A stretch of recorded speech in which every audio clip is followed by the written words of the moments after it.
자, 오늘은 첼시가 몇 년 동안 반복하고는 있지만 정말 잘 안되는 최전방 공격수 찾기인데요. 이미 니콜라 잭슨이 보강도 됐고 불효야가 있기는 있지만 다른 빅클럽에 비하면 무게감이 떨어지는 게 사실입니다. 그럼 첼시 최전방 후보는 누가 있고 어떤 장단점이 있는지 보도록 하겠습니다. 가시죠. 첫 번째는 블라호비치인데, 블라호비치의 가장 큰 장점은 어린데 경험이 많다입니다. 사실 00년생이라고 하면 첼시에서는 오도이, 갤러거가 좀 대표적입니다. 넓게 보면 포든, 산초, 홀란드, 보트만 정도가 있겠죠. 무엇을 말하려고 하냐면 블라호비치가 00년생인 걸 감안한다면 블라호비치만큼 경험이 풍부한 선수를 찾기가 어렵습니다. 프로 통산 220경기를 소화했고 95골 16도움이라는 좋은 기록을 보유하고 있고 세리에에서 뛰기도 했고 유벤투스에서는 유럽 대항전 경험도 있습니다. 동나이 때 최고라고 하는 홀란드를 비교해도 경기 수에서 크게 밀리지 않는데요. 이 골수는 좀 많이 밀리는데 이건 홀란드의 스텝폼이 미친 거라고 생각합니다. 아무튼 니콜라 잭슨이 비아레알에서 활약한 게 한 15경기 정도고 브로야도 사우스햄튼과 비테세가 있기는 있지만 글쎄요, B클럽 주전이라고 보기에는 어려움이 있어서 이런 건 블라호비치의 큰 장점이 아닐까라는 생각이 듭니다.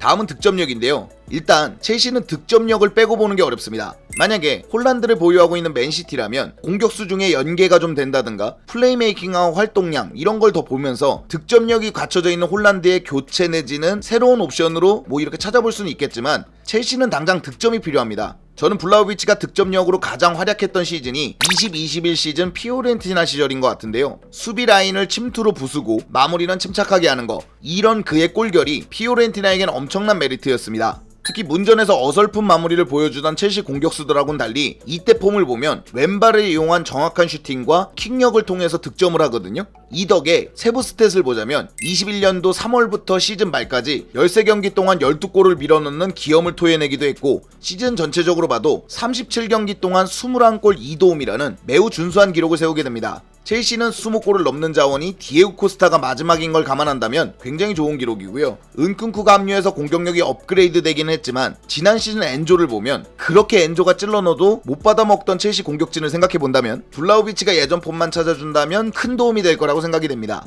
게다가 괜찮은 온도볼하고 왼발을 장착하고 있습니다. 이게 가만 들어보면은 첼시에서 망한 루카쿠나 모라타 이런 자원들하고 다를 게 없다고 생각할 수 있는데 결정적으로 이 자원이 다른 건 블라호비치는 내려와서 공을 받아줄 수 있는 자원, 특히 온더볼이 된다는 얘기인데요. 이런 느낌은 잘할 때 하베르츠를 최전방에 두는 느낌입니다.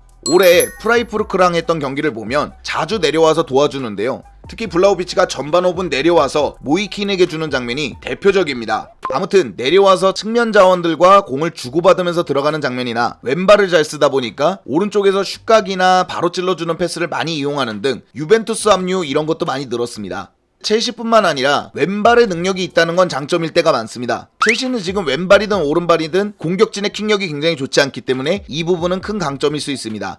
자, 이제 단점을 보자면 부상 문제를 무시할 수가 없습니다. 최근에도 사타구니 부상이 있었고 올 시즌 중간중간 고생했을 만큼 유독 올 시즌의 부상으로 인한 폼 저하가 우려되는 자원입니다. 자, 10월달부터 보자면 시즌 말까지 14경기를 빠졌고 부상 일수만 82일입니다. 그 때문인지 몰라도 유벤투스 최다 득점자는 됐지만 27경기밖에 못 나왔고 10골 2도움에 그치게 됩니다. 이게 좀 심각한 편인 게 준주전 정도밖에 안 되는 루카쿠가 인테르에서 리그 10골 6도움이거든요. 심지어 루카쿠는 2경기 모자란 25경기 나왔고 플레이 타임도 1663분으로 1932분을 떴던 블라호비치보다 한 300분 정도 모자란 상태입니다. 이런 걸 감안해본다 그러면 득점력을 개선하는 게 최우선 과제인 첼시 입장에서는 걸리지 않을 수밖에 없는 부분이라고 생각합니다.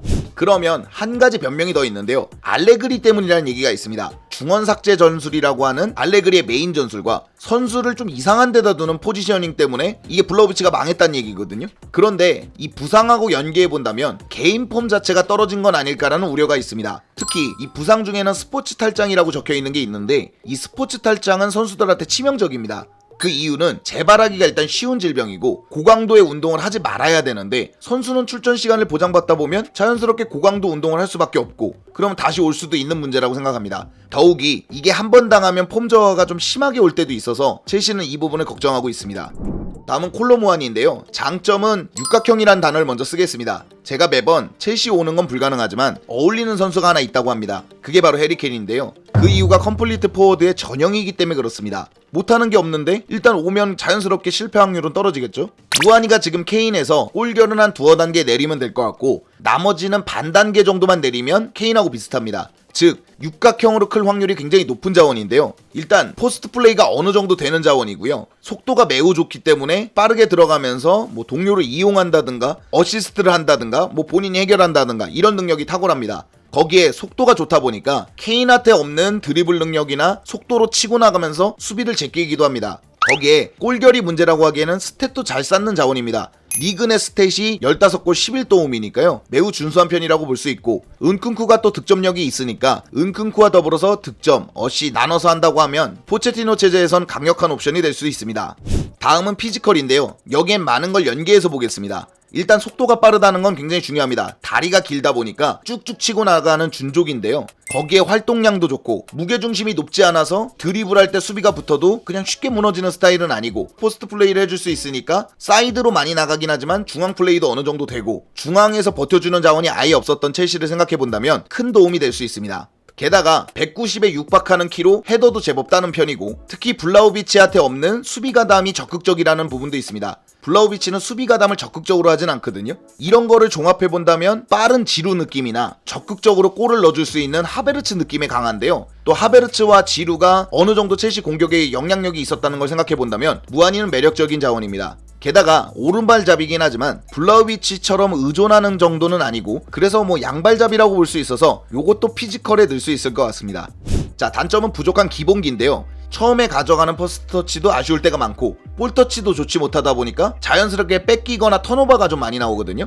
지루하고 하베르츠가 이런 모습을 보여줄 때 첼시 최전방이 안 좋았다는 걸 고려한다면 그리고 이런 자원들이 줄곧 망했다라는 걸 고려한다면 볼 터치와 퍼스트 터치가 잘 안 된다는 것은 가장 치명적인 약점일 수 있습니다. 게다가 득점력도 거론을 해야 되는데요. 무한히는 아직 프로 데뷔에서 20골을 넘겨본 적도 없는 자원입니다.